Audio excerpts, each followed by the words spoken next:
नमस्कार। ये महाभारत कथा पूरी तरह से वेद व्यास महाभारत के ऊपर आधारित है। यदि आप इसका निरंतर श्रवण करते रहना चाहते हैं तो इस चैनल को सब्सक्राइब जरूर कर लें और आगे आने वाली सभी पॉडकास्ट के नोटिफिकेशन के लिए बेल आइकन को भी जरूर से प्रेस कर दें।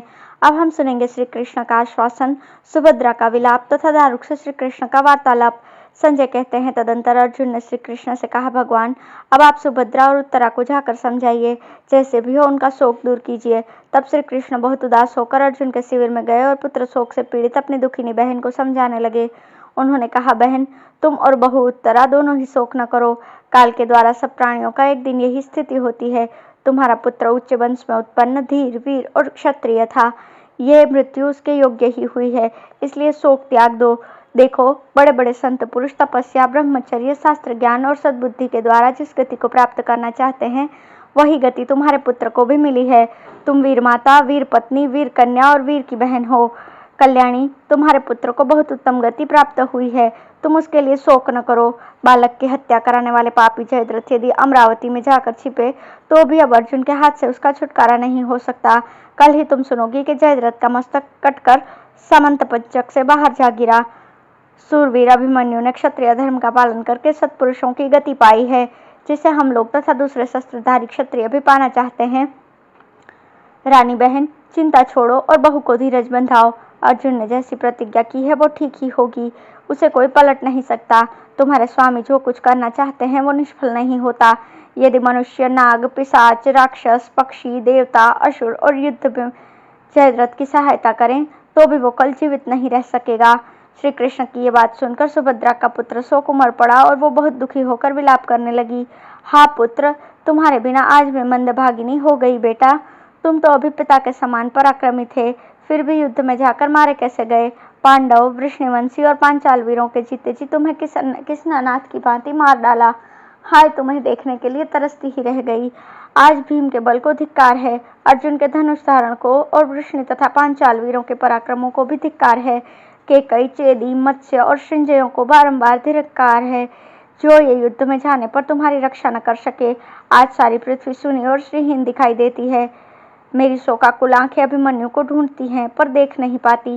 श्री कृष्ण के भांजे और गांडीवधारी अर्जुन के तीरथी पुत्र होकर भी तुम रणभूमि में पड़े हो, मैं कैसे तुम्हें देख सकूंगी? बेटा कहाँ हो? आओ मेरी गोद में बैठो, तुम्हारी अभागिनी माता तुम्हें देखने को तरस रही है। हाँ वीर, तुम सपने की संपत्ति के समान दर्शन देकर कहाँ छिप गए? अहो, ये मनुष्य जीवन पानी के बुलबुले के समान कितना चंचल है। बेटा, तुम असमय में ही चले गए।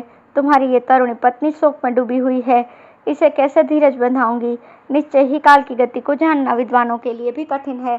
तभी तो श्री कृष्ण जैसे सहायक के जीते जी तुम अनाथ की भांति मारे गए। वत्स, यज्ञ और दान करने वाले, आत्मज्ञानी ब्राह्मण, ब्रह्मचारी, पुण्य तीर्थों में स्नान करने वाले, कृतज्ञ, उदार, गुरु सेवक तथा सहस्त्रों गोदान करने वाले जिस गति को प्राप्त होते हैं वही तुम्हें भी मिले। पतिव्रता स्त्री, सदाचारी राजा, दीनों पर दया करने वाले, चुगली से अलग रहने वाले, धर्मशील, व्रती और अतिथि सत्कार करने वाले लोगों को जो गति मिलती है वही तुम्हें भी प्राप्त हो। बेटा, आपत्ति और संकट के समय में भी जो धैर्यपूर्वक अपने को संभालते रहते हैं, सदा माता पिता की सेवा करते हैं और अपनी ही स्त्री से संतुष्ट रहते हैं, उनकी जो गति होती है वही तुम्हारी भी हो। जो मात्सर्य से रहित हो, सब प्राणियों की सांत्वना पूर्वक दृष्टि से देखते हैं, क्षमा भाव रखते हैं, किसी को चोट पहुंचाने वाली बात नहीं कहते, जो मद्यमांस, मद, दंभ और मिथ्या से दूर रहते हैं, दूसरों को कष्ट नहीं पहुंचाते, जिनका स्वभाव संकोची है, जो संपूर्ण शास्त्रों के ज्ञाता, ज्ञानानंद से परिपूर्ण और जितेंद्रिय है, उन साधु पुरुषों की जो गति होती है वही तुम्हारी भी हो। इस प्रकार शोक से दुर्बल एवं दीन भाव से विलाप करती हुई सुभद्रा के पास द्रौपदी और उत्तरा भी आ पहुंची। तब तो उनके दुख की सीमा न रही, सब फूट फूट कर रोने लगी और उन्मत्त की तरह पृथ्वी पर गिरकर बेहोश हो गईं। उनकी ये दशा देखकर भगवान श्री कृष्ण बहुत दुखी हुए और उन्हें होश में लाने की तरकीब करने लगे। उन्होंने जल छिड़क कर उन्हें सचेत किया और कहा, सुभद्रे, अब पुत्र के लिए शोक न करो। द्रौपदी, तुम उत्तरा को धीरज बंधाओ। अभिमन्यु को बड़ी उत्तम गति प्राप्त हुई है। हम तो ये चाहते हैं कि हमारे वंश में जो श्रेष्ठ पुरुष हैं वे सब यशस्वी अभिमन्यु की गति प्राप्त करें। तुम्हारे महारथी पुत्र ने अकेले जो काम कर दिखाया है वही हम और हमारे सब सुयत भी करें। सुभद्रा, द्रौपदी और उत्तरा को इस प्रकार आश्वासन देकर भगवान कृष्ण पुनः अर्जुन के पास गए और मुस्कुराते हुए बोले, अर्जुन, तुम्हारा कल्याण हो, अब जाकर सो जाओ, मैं भी सो जाता हूँ। यह कहकर उन्होंने अर्जुन के शिविर पर द्वारपालों को खड़ा किया और कई शस्त्रधारी रक्षक तैनात कर दिए। फिर वे दारुक को साथ लेकर अपनी छावनी में गए और बहुत से कार्यों के विषय में विचार करते हुए सैया पर लेट गए। आधी रात के समय ही उनकी नींद टूट गई। तब वे अर्जुन की प्रतिज्ञा का स्मरण करके दारुक से बोले। पुत्र शोक से व्यथित होने के कारण अर्जुन ने यह प्रतिज्ञा कर ली है, मैं कल जयद्रथ का वध करूंगा, किंतु द्रोण की रक्षा में रहने वाले पुरुष को इंद्र भी नहीं मार सकते। इसलिए कल मैं ऐसी व्यवस्था करूंगा जिससे अर्जुन सूर्यास्त होने के पहले ही जयद्रथ को मार दें। दारुक, मेरे लिए स्त्री, मित्र अथवा भाई बंधु कोई भी कुंती नंदन अर्जुन से बढ़कर प्रिय नहीं है। इस संसार को अर्जुन के बिना मैं एक क्षण भी नहीं देख सकता, ऐसा हो ही नहीं सकता। अर्जुन के लिए मैं कर्ण, दुर्योधन आदि सभी महारथियों को उनके घोड़े और हाथियों के सहित मार डालूंगा। कल सारी दुनिया इस बात का परिचय पा जाएगी कि मैं अर्जुन का मित्र हूँ। जो उनसे द्वेष रखता है वो मुझसे भी रखता है, और जो उनके अनुकूल है वो मेरे भी अनुकूल है। तुम अपनी बुद्धि में इस बात का निश्चय करो कि अर्जुन मेरा आधा शरीर है। सवेरा होते ही मेरा रथ सजाकर तैयार कर देना। उसमें सुदर्शन चक्र, कौमुदकी गदा, दिव्य शक्ति और शांग धनुष के सहित सभी आवश्यक सामग्री रख लेना। घोड़े जोतकर प्रतीक्षा करना। जो ही मेरे पंचजन्य की ध्वनि हो, बड़े वेग से मेरे पास रथ ले आना।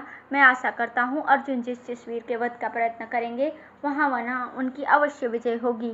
दारुक ने कहा, पुरुषोत्तम, आप जिसके साथी हैं उसकी विजय तो निश्चित है, पराजय हो ही कैसे सकती है।